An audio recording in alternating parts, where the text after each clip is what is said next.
Merci de choisir CamNews 24, votre chaîne d'information en continu. Le président burundais Pierre Nkurunziza vient de promulguer la loi votée par le Parlement de son pays en faveur du retrait du Burundi de la Cour pénale internationale.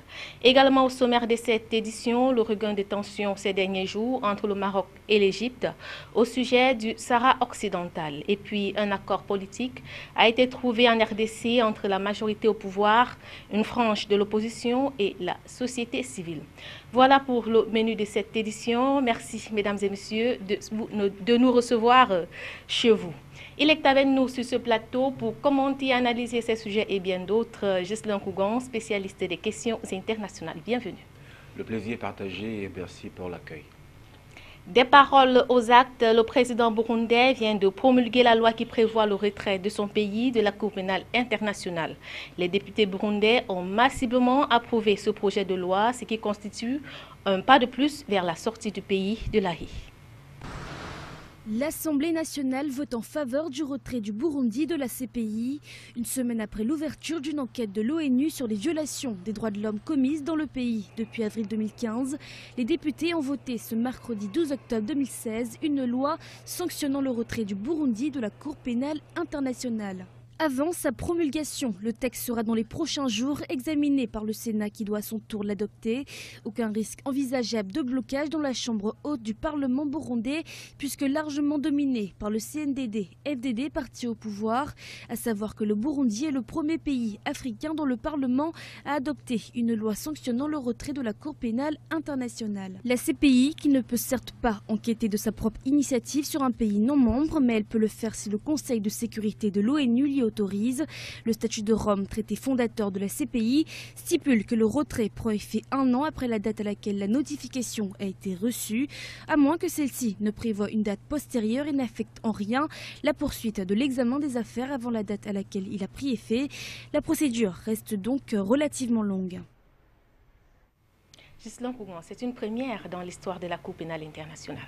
Effectivement, c'est une première et on comprend très bien que ça va être difficile. Il s'agit de l'enclenchement d'un processus en réalité qui va mettre long à se dessiner, à arriver au retrait effectif du Burundi de la Cour pénale internationale.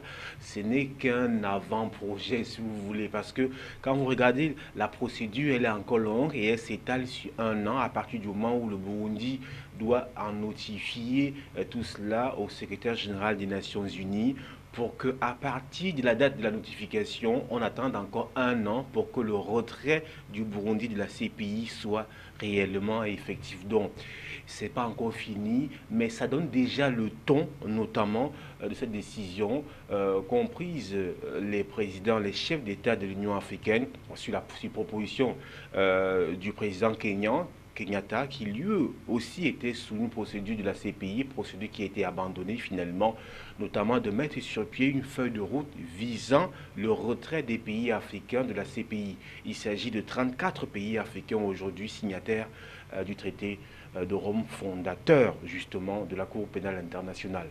Pour revenir au cas du Burundi aujourd'hui, qu'est-ce que le pays reproche concrètement à la CPI?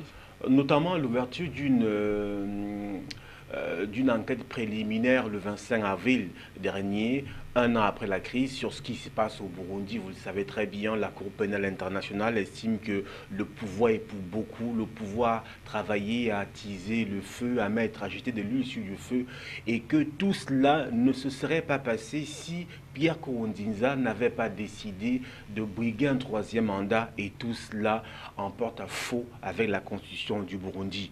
Et le pays estime que il s'agit d'une atteinte finalement à la souveraineté et à la sécurité nationale du pays que de prendre ce genre de décision contre le Burundi sans écouter le pouvoir, en s'arc-boutant uniquement sur les déclarations des ONG qui, pour la plupart, on le sait sur le continent africain, roulent beaucoup plus pour les puissances internationales qui en réalité financent ces ONG-là. Se retirer de la CPI, est-ce que ce ne serait pas vu par les autres comme un aveu?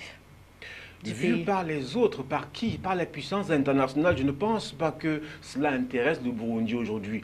Est-ce que cela va être vu par les pays africains comme un aveu? Je ne pense pas, puisque les pays africains, lors du 26e sommet de l'Union africaine, ont émis l'idée, ont choisi de mettre sur pied une feuille de route pour le retrait massif des pays africains.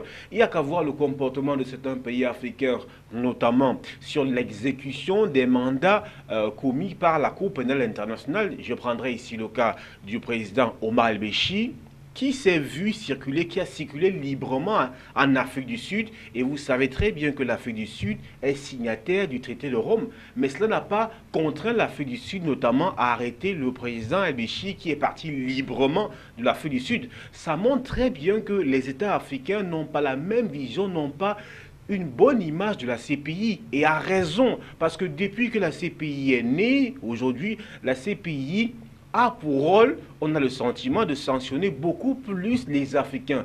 Vous avez Thomas Lubanga qui était le premier avec 17 ans de prison, vous avez Laurent Koudou Gbagbo, vous avez Blé Goudé, vous avez Jean-Pierre Bemba qui a été sanctionné aussi. On a le sentiment qu'il s'agit d'une cour qui est construite uniquement taillé à la mesure des Africains. Or, il me semble que la plupart des crimes qui sont commis sur la planète n'émanent pas simplement du continent africain. Vous avez la Syrie, vous avez l'Europe, vous avez les États-Unis, vous avez l'Amérique latine, où il y a beaucoup de crimes qui sont commis de ce côté. Sortie de la CPI, est-ce que cela met le Burundi à l'abri de la justice internationale? Pas du tout, pas du tout. Mais pour un moment, je pense qu'il faut préciser une chose. Cela n'a rien à voir, cela ne va pas modifier l'examen des dossiers qui sont ouverts depuis lors. C'est-à-dire que les dossiers qui ont été enclenchés après la crise n'auront aucune incidence. C'est-à-dire qu'on va toujours continuer, la CPI va continuer à travailler sur les dossiers ouverts avant le retrait. Or, il se trouve que le retrait va attendre au moins un an. Et au cours de la période, la CPI peut se saisir de nouveaux dossiers. Donc en réalité, c'est beaucoup plus symbolique et ça montre aussi que effectivement, on peut se séparer de la CPI. Je pense que le Burundi est en train de donner le ton, même si aujourd'hui on dira que le mobile n'est peut-être pas compréhensible et justifié par tous, mais je pense que le Burundi est en train de prendre le pas et est en train de mettre en application ce que nombre de pays africains pensent. Et cela se comprend à partir du moment où le sommet de l'Union africaine, le 26e, a travaillé sur la question. On ne peut donc pas comprendre. Quand vous regardez, beaucoup estiment qu'il s'agit d'un néocolonialisme, beaucoup estiment qu'il s'agit d'une chasse aux sorciers contre le continent africain. Vous avez le président Uhuru Kenyatta qui a fait l'objet d'une procédure avant que la procédure soit déclinée. Vous avez el-Béchir, vous avez nombre de potentats africains. Le problème, là où le bas blesse pour les chefs d'État africains, c'est qu'on puisse avoir le toupet de lancer un mandat contre un président encore en activité, encore au pouvoir. Cette sortie, Justin Koukan, va isoler davantage le pays de la communauté internationale. D'autant il voit une politique de s'isoler pour mieux régner de la part du président. Mais pourquoi vous pensez que la communauté internationale se résume simplement à la CPI? La communauté internationale, ce n'est pas simplement la Cour pénale internationale, non. La communauté internationale, c'est tout le monde, c'est aussi le continent africain. J'entends. C'est-à-dire qu'en dehors du Burundi, les autres pays font partie de la communauté internationale. Et vous n'allez quand même pas me dire que lorsque l'Union africaine, 34 pays veulent sortir de la CPI, ils ont bien pensé à tout cela, mais ils ont pesé le pour, le contre. Sauf qu'il y a un effet boomerang. Il faudrait aussi que cela ne soit pas une façon pour les présidents africains encore au pouvoir de couvrir leurs crimes et un ensemble d'éléments. C'est-à-dire que de continuer à modifier les constitutions à n'en point finir. Donc il faut trouver la juste mesure. Que pour justifier cela, il y a sur le continent africain une justice véritablement indépendante qui permet aux pays africains de s'affranchir des diktats, notamment des pays occidentaux. Quelles sont les conséquences pour la Cour pénale internationale? Les conséquences, c'est que la Cour pénale internationale perdra en crédibilité qu'elle ne perd déjà aujourd'hui. Et je pense également que quand on regarde déjà la configuration de la Cour pénale internationale, vous avez 70% des contributions qui viennent de l'Union européenne. À partir de ce moment donné, on a le sentiment que c'est l'Europe, que la CPI est le bras de l'Europe pour notamment diriger le continent africain. C'est pourquoi d'autres parlent de néocolonialisme.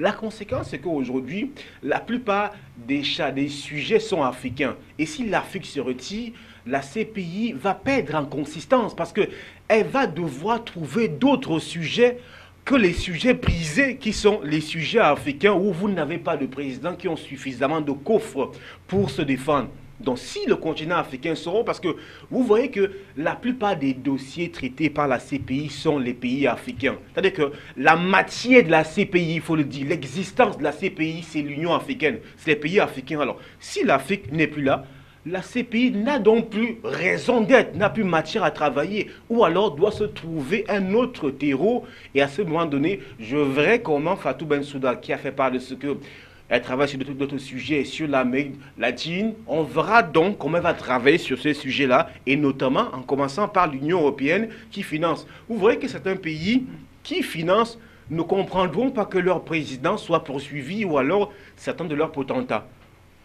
Ghislain Kougan International se consacre aussi cette semaine au regain des tensions ces derniers jours entre le Maroc et l'Égypte au sujet du Sahara occidental.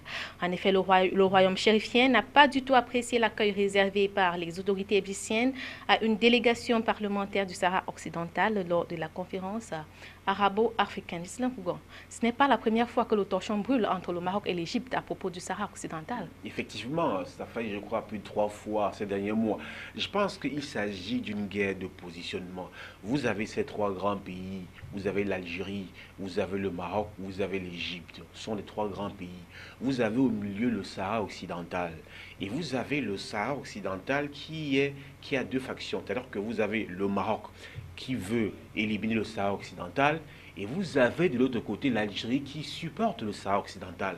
Et l'Égypte devient comme un arbitre aujourd'hui. C'est-à-dire que, qu'est-ce qui choque au Maroc? Il n'y a pas véritablement eu de déclaration officielle. Il s'agit des déclarations par presse interposées, à travers les réseaux sociaux, mais qui ont leur pesant d'or. Parce qu'aujourd'hui, vous le savez très bien, les réseaux sociaux font partie intégrante des moyens de communication. Et donc, vous avez donc aujourd'hui l'Égypte qui, à un moment donné, n'avait pas vraiment pris position, qui a tendu les bras de manière chaleureuse au Sahara occidental. Ça veut donc dire que l'Égypte a pris parti pour l'Algérie contre le Maroc. Et cela se fait aujourd'hui. Pourquoi? Parce que le Maroc a envoyé un émissaire d'Algérie pour discuter de la situation. Mais il se trouve que l'Algérie a réitéré sa position très ferme, comme quoi la question de la sortie du Sahara occidental de l'Union africaine ne s'oppose même pas. Et donc le Maroc ne comprend donc pas pourquoi l'Égypte aujourd'hui a accepté notamment de recevoir cette délégation-là. Encore que justement, l'Égypte depuis longtemps refuse de signer un document visant la sortie du Sahara occidental de l'Union africaine, alors que 28 pays l'ont déjà signé. Ça montre quand même que l'Égypte, véritablement, n'est pas d'avis avec le Maroc sur la question du Sahara occidental. Et par rapport à cette situation, Ghislain Kougan, quelle est la nouvelle stratégie du Maroc par rapport à la conquête du Sahara occidental? Je pense que le Maroc, aujourd'hui, avance de manière stratégique. Mais là, le Maroc est en train de buter sur des positions, comment dirais-je, intransigeantes. Par exemple, de l'Algérie, on le sait déjà, et puis de l'Égypte. Mais il n'y a pas que l'Algérie et l'Égypte. Si le Maroc est parvenu à avoir 28 pays, ça veut dire qu'une fois que le Maroc sera officiellement, mais totalement intégré à l'Union africaine, le Maroc va travailler suffisamment pour notamment arriver à enlever le Sahara occidental. Le Maroc a un atout, c'est l'économie marocaine aujourd'hui. Je pense que le Maroc a estimé qu'aujourd'hui, avec l'environnement africain, le Maroc aujourd'hui est un leader, est un grand pays sur le plan économique. Le Maroc n'est pas dans ces ping-pong, ces pays sclérosés. Le Maroc est aujourd'hui dynamique. Et le Maroc a donc estimé qu'avec ce dynamisme-là, le Maroc qui d'ailleurs va accueillir la COP21, ce n'est pas donné, ça il faut le savoir, c'est tout le monde entier qui sera réuni au Maroc pour la 22e édition. Et donc le Maroc estime aujourd'hui avoir suffisamment de poids pour revenir à l'Union africaine avec un cran au-dessus. Et c'est à ce moment qu'on voit que les batailles sont en train de se faire. Et je pense que la bataille sera véritablement rude si le Maroc vient directement avec l'idée de reconquérir le Front Polisario. Et si le Maroc définitivement réintègre l'Union africaine, est-ce que cela ne va pas une nouvelle fois amener l'Union dans des guerres internes? Effectivement, mais je pense que même aujourd'hui, l'Union fait déjà l'objet des guerres internes. Regardez par exemple la présidente de la Commission de l'Union africaine. Vous avez des candidats. En Afrique centrale, vous n'avez pas de candidat. Le candidat tchadien ne pèse pas lourd. Vous voyez très bien que l'Afrique de l'Ouest, non, c'est l'Afrique australe qui est soutenue. Vous avez après l'Afrique du Sud, on parle d'un président, je ne sais pas si c'est mozambicain. Non, il y a déjà des guerres au sein de l'Union africaine. Je précise par exemple que sur la feuille de route, sous proposition du président kényan de formuler une feuille de route pour le retrait des pays de la CPI, vous avez le Burkina Faso et la Côte d'Ivoire qui ne sont pas d'avis. Ça veut dire qu'il y en a. Maintenant, sur la question du Maroc, effectivement, ça va se jouer au niveau des intérêts. Qu'est-ce que je gagne en vous soutenant, par exemple? Si vous ne me soutenez pas, eh bien, j'ai où vous piéger. C'est pourquoi j'estime que le Maroc a une position stratégique. Le Maroc est un pays qui a une économie dynamique et nombre des pays de l'Afrique noire, par exemple, et de l'Afrique de l'Ouest, gagnerait à travailler avec le Maroc. Et c'est ce point-là que le Maroc veut faire prévaloir au sein de l'Union africaine.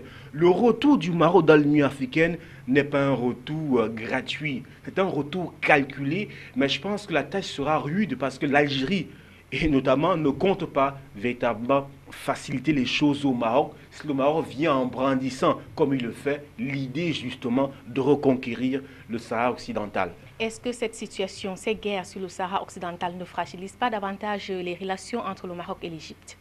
Naturellement, effectivement, comme cela se voit, mais je pense que les relations, dans les relations, on sait faire la part des choses. Là où les intérêts de l'Égypte et du Maroc se rencontrent, croyez-moi, les deux États travailleront justement à préserver ces intérêts-là. Maintenant, jusqu'à quel point?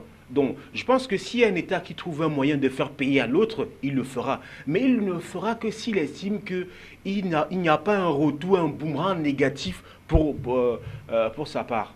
Dans quelle mouvance, quel est l'avenir du Sahara occidental? Je pense qu'on ne peut pas aujourd'hui présager de l'avenir du Sahara occidental parce que les luttes ne font que commencer et le Maroc est bien décidé et déterminé à faire entendre sa voix au sein de l'Union africaine aujourd'hui. Donc le Maroc, la première étape était de formuler le retour. C'est fait aujourd'hui et si ça commence déjà à être chaud, très tôt le matin comme on dit, alors que le Maroc n'a pas encore pris ses marques au sein de l'Union africaine, imaginez un peu 2 ans, 3 ans quand le Maroc aura débattu avec nombre de pays, des leaders en Afrique centrale, en Afrique de l'Ouest, en Afrique australe. Et on comprend que ça va véritablement se jouer. Et la bataille entre l'Algérie et le Maroc sur le front Polisario n'a pas encore livré toute sa quintessence.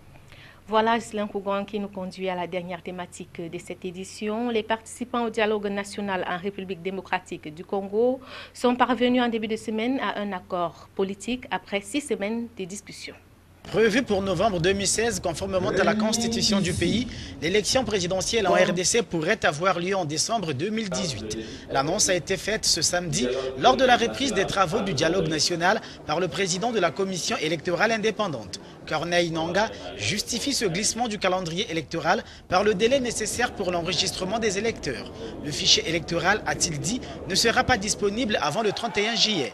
L'opposition appelle au respect des délais constitutionnels. L'appréhension est grande de voir la RDC basculer dans l'instabilité. Des manifestations organisées par l'opposition.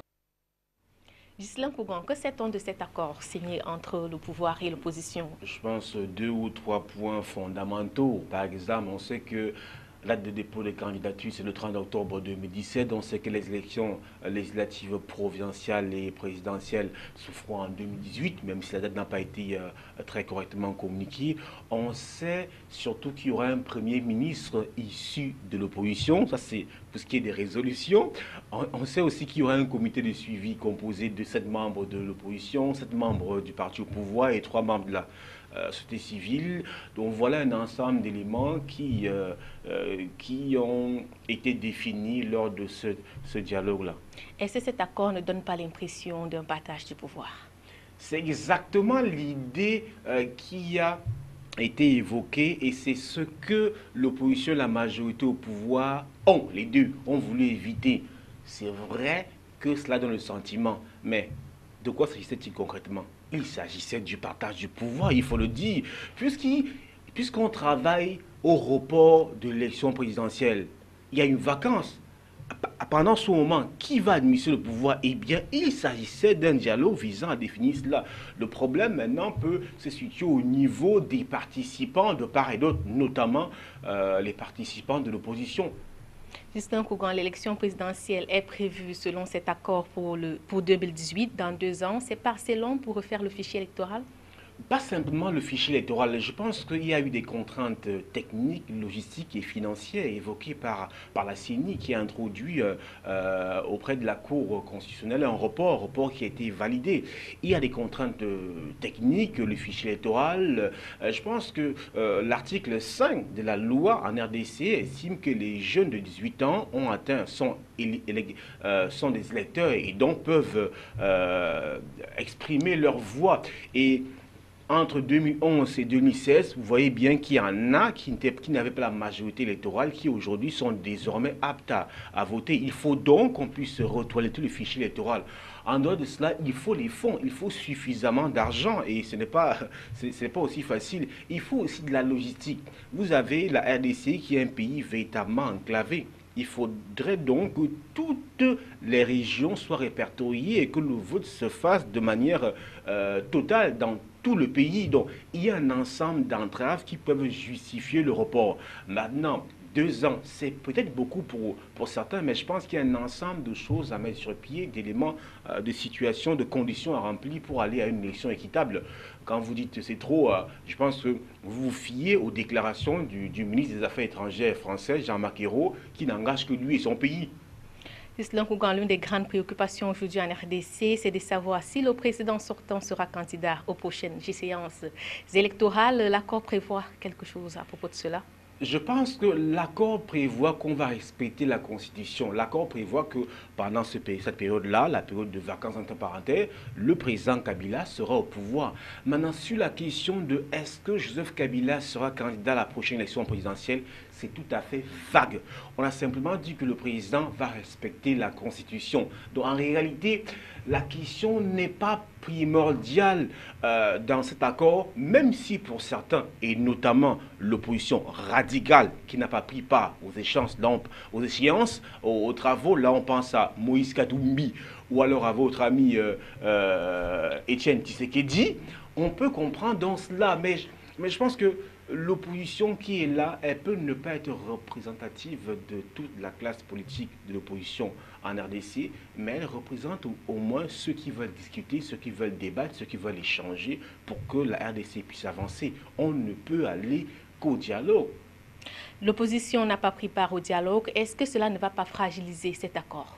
Une frange de l'opposition n'a pas pris part au dialogue. Vous n'allez quand même pas dire que l'opposition n'a pas pris part au dialogue. L'opposition radicale quand même, les ténors. C'est vrai que la question se pose aujourd'hui parce que cette opposition-là, on estime qu'elle est beaucoup plus lourde, qu'elle a beaucoup plus d'allant, qu'elle a beaucoup plus de résonance, de coffre en RDC.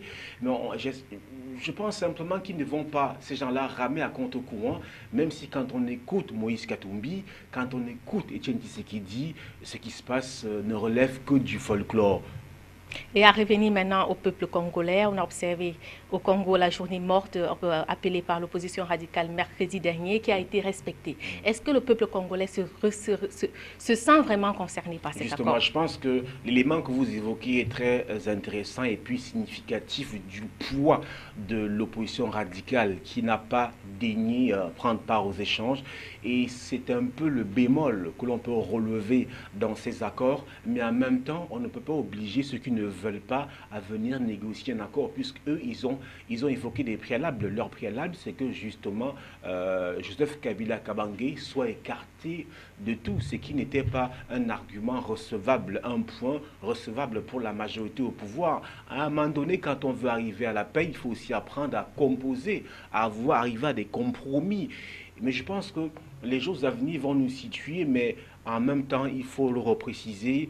On regrette le fait que l'opposition radicale n'ait pas voulu prendre part aux échanges, mais en même temps, on a le sentiment, on veut bien espérer, on veut bien croire que les parties prenantes vont respecter les termes de l'accord pour qu'en 2018, on ait toutes ces élections pour que la RDC puisse finalement sortir de ces crises à n'en point finir.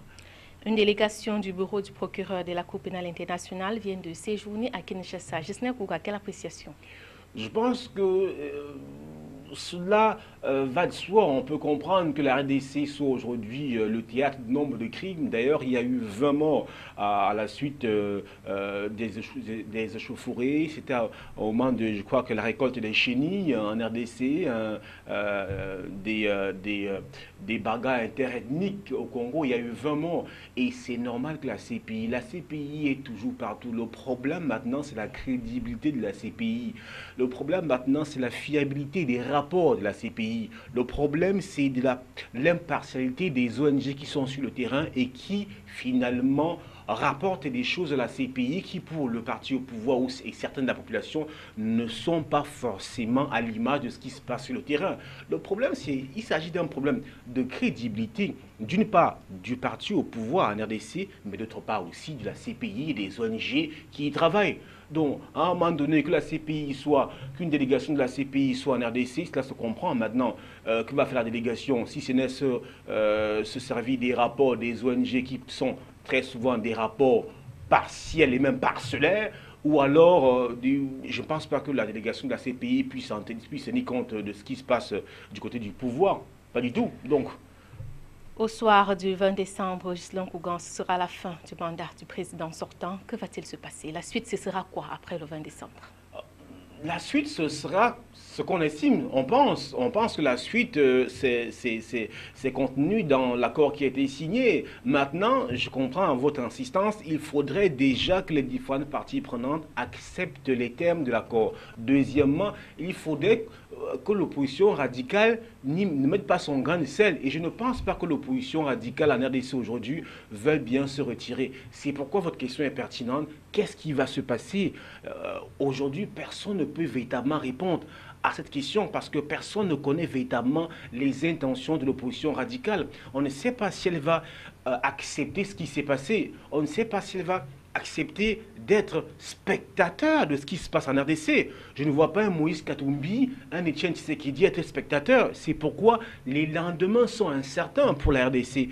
Mais je veux bien croire que cet accord qui a été signé va être respecté et que la RDC va sortir de la crise. Mais véritablement, les lendemains sont incertains. Et bien voilà. Voilà, Ghislain Kougan, sur ce, nous mettons un terme à cette édition. Merci pour votre participation.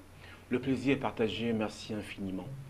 Mesdames et messieurs, c'est la fin de cette édition. Merci d'avoir été une fois de plus des nôtres. Au revoir.